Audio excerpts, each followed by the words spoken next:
मैंने उसे एक ट्वीट का जिक्र किया जो सुशील मोदी की तरफ से किया गया था और उन्होंने ये कहा कि वो कैंसर से पीड़ित हैं और यही एक वजह रही कि वो लोकसभा के चुनाव में भी अपनी भूमिका नहीं निभा पाएंगे। इसके बाद ये पता चला कि वो गले के कैंसर से पीड़ित थे और पिछले 6 महीने से वो इस खतरनाक बीमारी से जूझ रहे थे। ऐसे में आज हमने ये सोचा कि कैंसर पर बात की जानी चाहिए क्योंकि ये बहुत तेजी के साथ हमारे देश में पैर पसार रहा है। कुछ नई रिपोर्ट्स में भारत को विश्व की कैंसर राजधानी तक का तमगा मिल चुका है।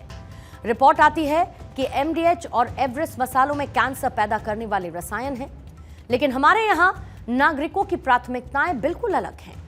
देश में फर्जी कैंसर की दवाइयां बिक रही हैं और सरकारी कैंसर संस्थानों में मरीजों की स्थिति बहुत दयनीय है और ये किसी से छिपा नहीं है। The Lancet regional health south east Asia journal में प्रकाशित एक रिपोर्ट ये कहती है कि भारत में साल 2020 में लगभग 12 लाख नए कैंसर के मामले और इसके साथ ही 9 लाख से ज्यादा मौतें दर्ज की गई। उस साल एशिया में कैंसर की बीमारी के बोझ वाला यह दूसरा सबसे बड़ा देश बन गया।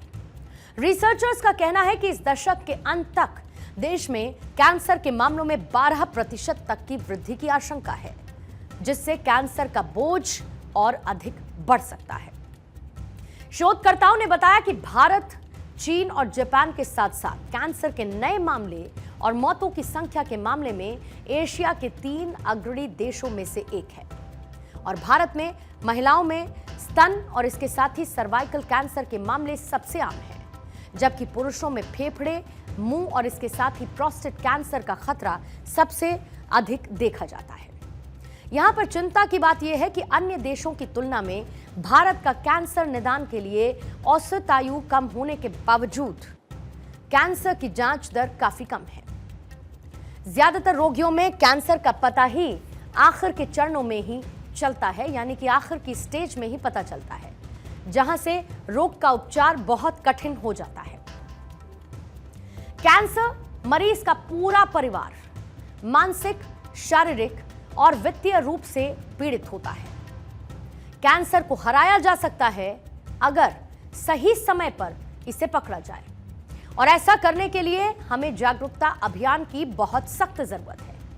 मजबूत संस्थानों जैसे कि फिसाई, ड्रग कंट्रोलर एटसेट्रा की ये सख्त जरूरत है जो मॉनिटरिंग कर सके कि हम जो खा पी रहे हैं वो खाने योग्य है भी।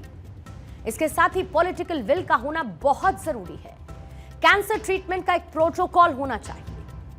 विदेशों में बेहतर तकनीक और रिसर्च के माध्यम से इलाज को बहुत सरल किया जा रहा है, जिससे कि ट्रीटमेंट के दौरान होने वाले साइड इफेक्ट्स को कम किया जा सके।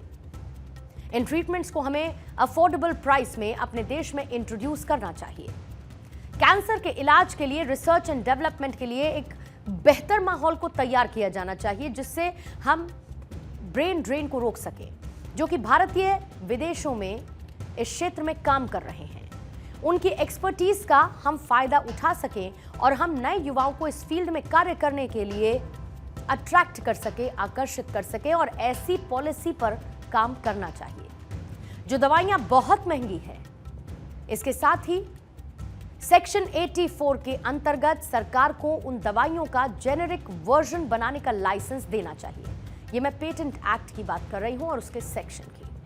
केंद्र सरकार और राज्य सरकारों को आपसी सामंजस्य के साथ काम करके इस बीमारी के इलाज के लिए किसी विशेष वित्तीय टूल का निर्माण करना चाहिए, जिससे कि मरीज को फंडिंग से संबंधित किसी समस्या का सामना न करना पड़े। इस बीमारी से जीतने के लिए हमें एक हॉलिस्टिक अप्रोच से काम करना पड़ेगा, तभी हम इस बीमारी को हरा सकते हैं। ध्यान रहे कि बीमारी जाति, धर्म, लिंग और विचारधारा देखकर नहीं आती है। अब तक कैंसर का इलाज प्रमुख रूप से केमोथेरेपी, रेडिएशन थेरेपी और सर्जरी या फिर इन तीनों के या फिर किन्हीं दो के कॉम्बिनेशन के द्वारा किया जाता है, जो कि पूरी तरह से ट्यूमर के साइज और लोकेशन पर निर्भर करता है। कीमोथेरेपी और रेडिएशन थेरेपी के साइड इफेक्ट्स होते हैं, लेकिन बेहतर दवाइयों से हम कीमोथेरेपी के और बेहतर मशीनरी और प्रोटोकॉल से हम रेडिएशन थेरेपी के साइड इफेक्ट्स को कम कर सकते हैं।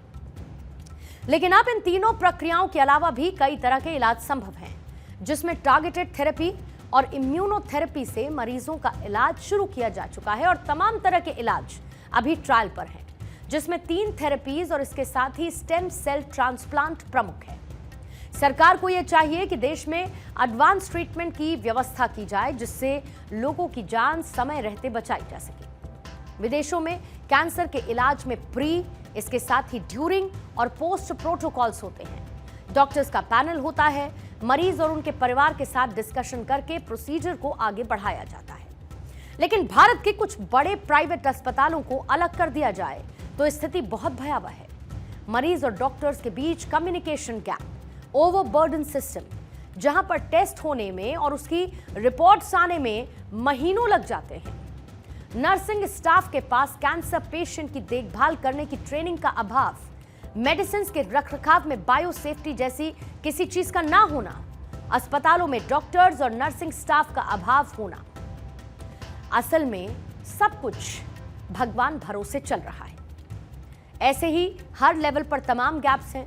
फाइनेंशियल टूल का अभाव है, जिसको जल्द से जल्द भरने की बहुत जरूरत है।